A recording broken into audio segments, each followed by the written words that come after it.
So, I want to tell you a story about something that happened in my house a couple of weeks ago. Okay? It was a conversation, and the conversation went like this. You know what? I think I want to study again. Oh, okay, that's cool. What do you want to study? Psychology. Psychology. How long is that going to take you? Well, I don't know. I'm going to have to study it part-time, so 6 years? 7 years? 8 years? So you want to study psychology and qualify when you are 52. Yeah, well, what's wrong with that? Well, shouldn't you have thought of this? Like, shouldn't you have thought of this when you were in your 20s? You know, you went in and studied musical theatre. Why didn't you go and study psychology then? Well, I didn't know then what I wanted to be. Well, you should have known. So what do you say? Well, I don't think you can study it now. And what are people going to say? And you're not going to have a life. Well, I research this stuff anyway because I'm really, really passionate about human behavior. So I'm kind of studying it anyway, so why don't I just make it formal?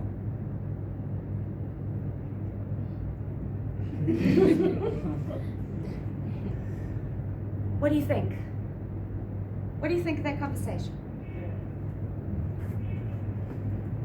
What are your views? Brenda? I think you should go for it. You think I should go for it? Okay. What do you think of the other side of the conversation? That's the negative. That's the negative. Yes, shouldn't listen to. Okay. Who do you think that was? No. Who do you think that was? Only because she's a facilitator. She can see into my brain. We have this thing. Laratu. Your other mind. You think it was my other mind? You don't think it was another person? You think it was my husband? What do you think of that husband? Huh? He doesn't encourage me. Yes. Okay, he doesn't encourage me to be an independent woman. Yes. Any other views? Who do you think it was? And then I He? think it The was husband? The husband Ah. also. And I think he doesn't believe that you can make it at this stage. He doesn't believe that I can make it at this stage. All right, can I tell you another story? So every day, I drive into the city, right? Into the CBD. And most often I take Village Road Selby. You might know that off-ramp. And as you come around the corner, there's kind of highway up above and there's a pavement. And for as long as I can remember, which is the last 2.5 years that I've worked here, there are 2 homeless people who live there. And they, you know, one of the clues, of course, is that they have possessions and cardboard boxes and things. And they're not very clean. You know, when you've got dreadlocks that are not neat like some of the ones I can see here, but they're just dreaded because the person hasn't had a bath for a while. And when the clothing looks black, but maybe it wasn't originally black. In winter, what I would find myself doing is just checking in the morning to see if they're alive, because I was like, how do you survive such a cold night? Maybe they walk all night, I don't know. But I digress. About 2.5 months ago, a third person joined. But he was very different, and I found him very interesting. So every morning when I came into the city, he'd be sitting on, you know, one of those square bags. You see them, they've got stripes. You see them on the top of buses and taxis in December, when people go on holiday. Okay, and he sits on that with his knees together and his hands in his lap. And that's what he does. So I started making sure I could stop at the robot just opposite him because I wanted to see what he was doing. And he sits there and he's talking. And he's talking. Who's he talking to? Himself. Is that normal? Yes. To be sitting on the pavement like this having a whole conversation with yourself? Is it normal? Yes. Is it normal? No. Who says no? No. You say no. Okay. I say no. You say no. Yeah. All right. Don't you talk to yourself? I do, but not in public. Okay, not on the pavement, but at home? Yeah. Out loud? In the mirror, when I can see who I'm. Okay, in the mirror, so you need another physical person there. Yes, yes. Like internally, not like Internally. Internally. So, some of you already got it, of course, but that conversation was not between me and a husband, because I don't know if you've seen this hand. I live alone. So who was having that conversation? No boyfriend, I was alone in my house. Who was having that conversation? It was doubts and confidence. It's doubts and confidence. So can we say, here's me? Okay?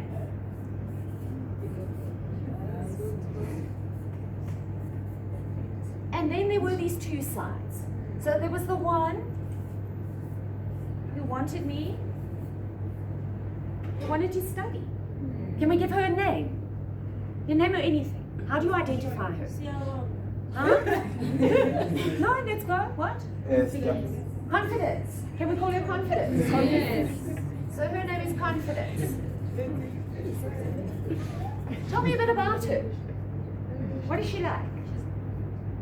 She's beautiful, she's bright, Okay, so Confidence is beautiful, she's bright, she's positive, she's positive, she has a lot of energy, she has a lot of energy, she has a lot of potential, she has a lot of she's a potential. go-getter. Go get her. Yeah. Anything else? What is Confidence like?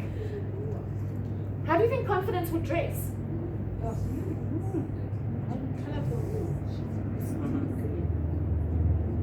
How do you think Confidence would dress? Simple and formal. Huh? Informal. Formal. Smart formal. Smart formal. Do you think she's got it together? Yes. Is she worried about being 44 years old? No. Tell me about this other one. Like she's very insecure. Let's give her a name. Like Doubt. Oh, tell me a bit about her. What is she like? She's miserable. Okay, shame. Poor Doubt. She's miserable. Low self-esteem. Likes beer. Huh? She likes beer. She likes beer. Maybe she drank too much beer and that's why she was so miserable. Okay, but I want to pose something to you because we tend to see things in these polarities. You know, it's good or bad.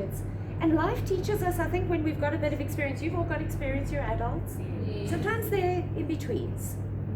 Okay, so let's say that they both have a need. And that need is about protecting me. Let's say they have my best interests at heart. You know, like when you're a child, you run across the road, but you don't get knocked over. You get your mother and she gives you a clap. And she bursts into tears and says, I love you so much, you nearly killed yourself, but then she nearly kills you anyway. And she claps you because she cares about you. Okay, so let's say they both care about me. What does Confidence want? We really boil it down. What is Confidence? What does she need? What is she asking me for? Success. Success? Let's find a few more words. Happiness. Happiness? Why does she want to study? What is that about? What is she asking me for? Growth. So she wants to grow. Okay. What is Doubt trying to tell me? Because she does care about me. What does she need? What does she need to be assured of? What is she about? And she's very different to Confidence. Comfort zone. Give me more. You wanted to say more? Think about it. Yes. Fear of loss. Okay. Fear of loss of what? Fear of failure. Fear of failure. Fear of failure. Okay. Because have I failed before? Yeah. Yes. Haven't we all? Hopefully we just fail forward. All right. So if we take that Confidence ultimately wants growth, huh? She doesn't care that she's 44. The opposite here is kind of a comfort zone. Can we say that she wants control? Okay. Can we say that growth and control are two basic human needs? We want control, we want to feel safe, we want things to be the same. Huh? Getting out of our comfort zone is sometimes scary. But on the other hand, also want to grow. And we've got to find a happy medium somewhere in between. So throughout your journey of personal mastery, you are going to be exposed to a lot of different tools.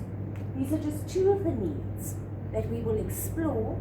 And what I want you to keep in the back of your head, or maybe take it to the front of your head every day for the next while, is those voices.